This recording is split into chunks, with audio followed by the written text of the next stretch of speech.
Allô, allô? Aujourd'hui, je vous explique la différence entre la résistance thermique nominale et effective. La résistance thermique, c'est quoi? C'est la fameuse valeur R. C'est sûr que tu as déjà entendu quelqu'un dire « moi, mes murs sont isolés à R20. Moi, j'ai une plus vieille maison, c'est isolé à R12. » C'est cette fameuse valeur R, la résistance thermique. Donc, la résistance thermique nominale, c'est quoi? C'est tout simplement la somme des isolants qu'on retrouve dans un assemblage de murs, de plafonds, de planchers, etc. C'est la même chose. Donc, ici, on a seulement à faire la somme de l'isolant qui est à l'extérieur et à l'intérieur, on a la minérale. La somme des deux, la résistance thermique nominale.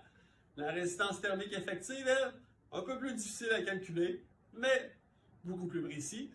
Oui, ça prend en compte l'isolant qui est dans le mur, mais ça prend en compte aussi l'ossature. Donc ici, on a une ossature en bois, donc ça prend en compte les montants, la sablière, les linteaux dessus les ouvertures. Tout ça est pris en compte pour une donnée beaucoup plus précise. Donc notre première coupe de mur, un mur en 2x6. On voit ça très souvent au Québec, ce type de construction. Donc, la résistance thermique nominale. À l'extérieur, nous avons un polystyrène expansé de 1 pouce, donc R4. Et à l'intérieur, une laine minérale de 5,5 pouces, donc R19 le total, R23. L'autre mur, lui, est construit en 2x4. Donc à l'intérieur, on a 3,5 pouces de laine minérale, R12. Et à l'extérieur, 2 pouces et quart de polystyrène expansé, R9.1, pour un total de 21.1.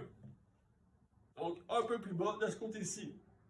Ensuite, pour ce qui est de la résistance thermique effective, de ce côté-ci, on a 18.3 et de ce côté-ci, on a 18.4. Donc, juste là, en résistance thermique effective, sont égales. Mais en résistance thermique nominale, celui-ci est plus élevé. Mais, en vrai, est-ce qu'il y a un mur plus performant que l'autre? Je serais curieux de savoir ton avis. Merci. Bonne journée.